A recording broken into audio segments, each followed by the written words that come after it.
ஜெயம் ரவி லக்ஷ்மி மேனோட நடிப்பில் இப்போ சமீபத்தில் வெளியான திரைப்படம் மிருதன் ரொம்பவே ஒரு வித்தியாசமான கதை காலத்தில் இந்த படம் வந்துட்டு வெளியாச்சு. ரொம்ப நல்ல வரவேற்பையும் பெற்றுச்சு. இதோட படத்தோட வரவேற்பில் வந்துட்டு ரொம்பவே ஜாலியாக இருக்காரு ஜெயம் ரவினே சொல்லலாம். அது மட்டும் இல்லாமல் இவரோட அடுத்த படம் குறித்து நிறைய விஷயங்களை எங்கள் செய்தியாளர் ஷைலஜா கிட்ட பேசியிருக்காரு. இந்த கலந்துரையாடல் உங்களுக்காக.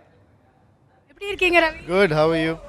Good. So Miruthan post Miruthan success வந்திருக்கீங்க. எப்படி இருக்குது சொல்லுங்கள்? வித்தியாசமான ஜானர் ட்ரை பண்ணீங்க, நல்ல ரெஸ்பான்ஸ் கிரிட்டிக்ஸ் கிட்டேருந்தும் ஆடியன்ஸ் கிட்டேருந்தும் வந்திருக்கு. சொல்லுங்கள் அதை பற்றி. Really happy.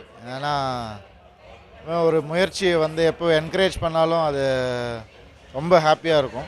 அண்ட் அதுக்கு மேலே ஒரு என்கரேஜ்மெண்ட் இருக்கும், இன்னும் புதுசாக பண்ணணும் அப்படின்னு. ஸோ அது வந்து ஆடியன்ஸ் எவ்ரி டைம் எனக்கு வந்து அந்த சந்தோஷத்தை கொடுத்துருக்காங்க. ஸோ இனிமேலும் புதுசாக ஏதாவது பண்ணணும்னு ஆசையாக தான் இருக்குது. இப்போது கிளைமேக்ஸ் பார்த்தீங்கன்னா அந்த படத்தில் நான் நோட் பண்ணது எப்போவுமே வந்து நெகட்டிவாக வந்து அதுவும் தனி ஒருவனுக்கு அப்புறமா இந்த படம் அந்த வந்திருக்கு இல்லையா? ஸோ எப்போவுமே நெகட்டிவ் எண்டிங் வந்து யாருமே அவ்வளோ சீக்கிரம் ஒத்துக்க மாட்டாங்க. பட் இது கொஞ்சம் நெகட்டிவ் எண்டிங்கில் தான் இருக்குது இல்லையா? அதான் ஒரு சின்ன ஹோப். அது செகண்ட் பார்ட்டில் தான். எப்போ அந்த செகண்ட் பார்ட் நானே தெரிஞ்சுக்கிட்டோன்னு நினைக்கிறேன். எல்லாருமே I'm sure everybody wants to know. அதுவும் நீங்கள் வந்து சென்னைக்கு வர மாதிரி வேறு எண்டிங் வந்திருக்கு. இல்லை, அதான் அது வந்து ஒரு 1 year கேப் ஆகும் கண்டிப்பாக. ஸோ அது இமீடியட்டாக பண்ணாவும் நல்லா இருக்காது. ஸோ கொஞ்சம் அது வந்து director is writing the script, அதுக்கேற்ற மாதிரி பண்ணிகிட்ருக்காரு.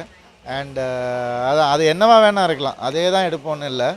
வேறு என்ன அந்த திடீர்னு சூப்பர் ஹீரோ எடுப்போம், என்ன வேணால் பண்ணுவோம். அடுத்தடுத்த ப்ராஜெக்ட்ஸ் பற்றி கொஞ்சம் சொல்லுங்கள் ரவி. இதுக்கப்புறமா மிருதனுக்கு அப்புறமா இப்போது நீங்கள் ஒர்க் பண்ணிட்டு இருக்கிற ப்ராஜெக்ட்ஸ் பற்றி.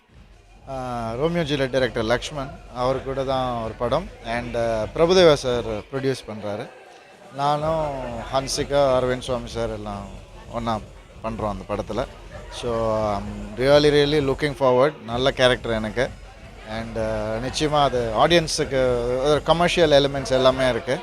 அண்ட் ஆடியன்ஸுக்கு ஒரு புது அப்பீல் கிடைக்கும் அந்த படத்தில் கண்டிப்பாக. And Imman sir music. Miruthan மாதிரி வித்தியாசமான ஜானர் ஃப்யூச்சரில் ஏதாவது ட்ரை பண்ணுறேன் இப்போ ஐடியா இருக்கா? இப்போது நான் சொன்ன மாதிரி நல்ல ரெஸ்பான்ஸ் வந்திருந்தது இல்லையா? நல்ல அப்ரிசியேஷன் உங்களுக்கு வந்திருந்தது. அந்த மாதிரி ஃப்யூச்சரில் ஏதாவது மைண்டில் ஏதாவது இருக்கா இப்போதைக்கு அடுத்த லெவல் ஏதாவது ட்ரை பண்ணலான்னு? ஒரு ஸ்கிரிப்ட் இருக்குது. அது வந்து இது வரைக்கும் இந்தியாவில் யாரும் ட்ரை பண்ணாத ஒரு விஷயம். அது வந்து நானும் நம்ம மிருதன் டைரக்டர் சக்தி ராஜனும் சேர்ந்து ஒன்று பண்ணலான்னு ஒரு பிளான் இருக்குது. அது மிருதன் 2 கிடையாதானே, அது வேறு. என்ன ஜானர் கொஞ்சம் சொல்லாமே? கண்டிப்பாக சொல்ல முடியாது. Keep guessing. தேங்க்யூ. தேங்க்யூ.